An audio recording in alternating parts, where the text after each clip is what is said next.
चारों तरफ उनका नाम तो नजर आता है, लेकिन उनका काम कहीं नजर नहीं आता। लेकिन उसे मिला क्या? सिर्फ परिवार का नाम। चुनाव चिन्ह और विचारों को भी चुरा लिया।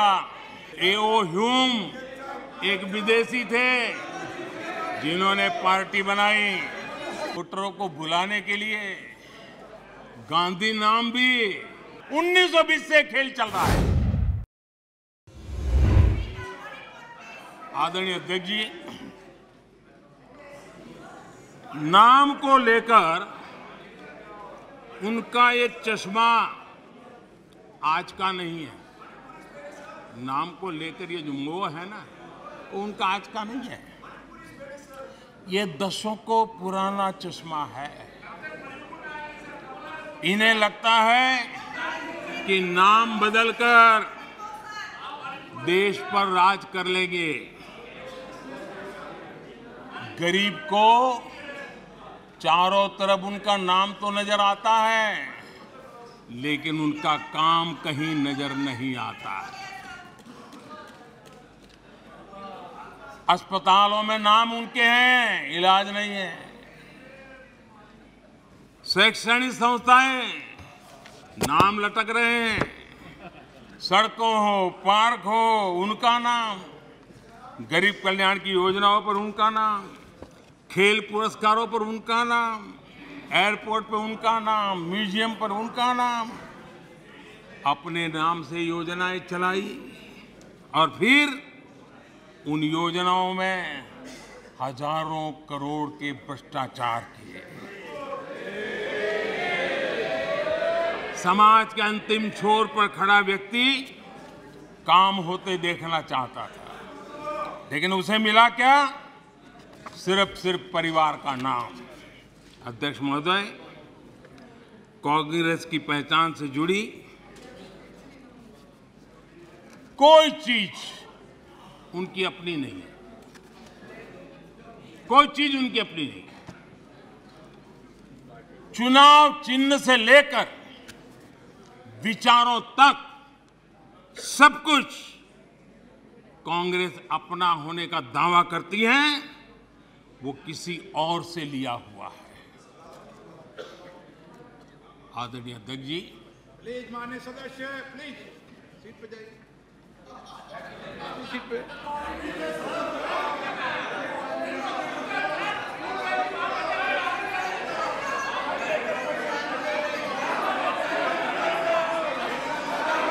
अपनी कमियों को ढकने के लिए चुनाव चिन्ह और विचारों को भी चुरा लिया। फिर भी जो बदलाव हुए हैं उसमें पार्टी का घमंड ही दिखता है। ये भी दिखता है कि 2014 से वो किस तरह डिनायल के मोड में है। पार्टी के संस्थापक कौन?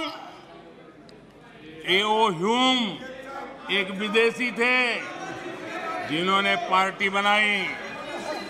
आप जानते हैं 1920 में भारत के स्वतंत्रता संग्राम को एक नई ऊर्जा मिली। 1920 में एक नया ध्वज मिला और देश ने उस ध्वज को अपना लिया। तो रातों रात कांग्रेस ने उस ध्वज की ताकत देख करके उसे भी छीन लिया और प्रतीक को देखा कि ये गाड़ी चलाने के लिए ठीक रहेगा। 1920 से खेल चल रहा है और उनको लगा कि तिरंगा झंडा देखेंगे तो लोग देखेंगे उनकी बात हो रही है। ये उन्होंने खेल किया। वोटरों को भुलाने के लिए गांधी नाम भी हर बार वो भी चुरा लिया। कांग्रेस के चुनाव चिन्ह देखिए, 2 बैल, गाय बछड़ा और फिर हाथ का पंजा। ये सारे उनके कारनामे उनकी हर प्रकार की मनोवृत्ति का प्रतिबिंब करता है, उसको प्रकट करते हैं और ये साफ दिखाता है कि सब कुछ एक परिवार के हाथों में सब केंद्रित हो चुका है। आदरणीय अध्यक्ष जी, ये इंडिया गठबंधन नहीं है, ये इंडिया गठबंधन नहीं है, एक घमंडिया गठबंधन है। ये इंडिया गठबंधन नहीं है, घमंडिया गठबंधन है। और इसकी बारात में हर कोई दूल्हा बनना चाहता है,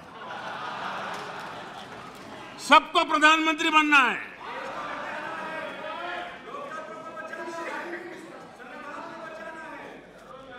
आदरणीय अध्यक्ष जी, इस गठबंधन ने यह भी नहीं सोचा है कि किस राज्य में आपके साथ, आप किसके साथ कहां पहुंचे हैं। पश्चिम बंगाल में आप टीएमसी और कम्युनिस्ट पार्टी के खिलाफ है और दिल्ली में एक साथ है। और अधीर बाबू 1991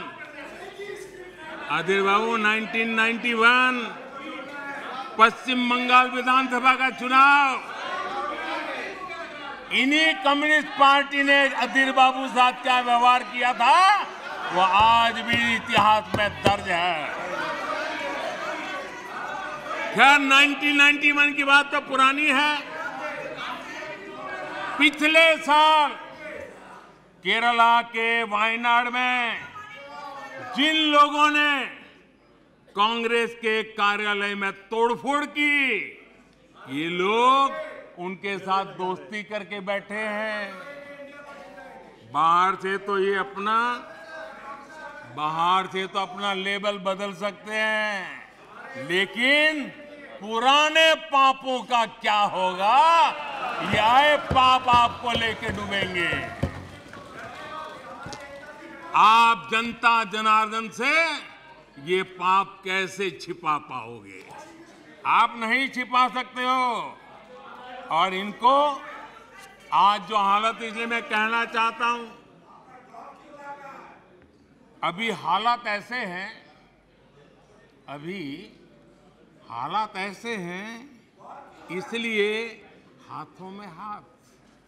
अभी हालात ऐसे हैं, इसलिए हाथों में हाथ। जहां हालात तो बदले, फिर छुरियां भी निकलेगी।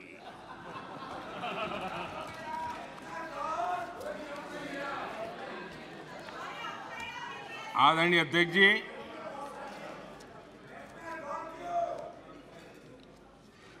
ये घमंडिया गठबंधन देश में परिवारवाद की राजनीति का सबसे बड़ा प्रतिबिंब है।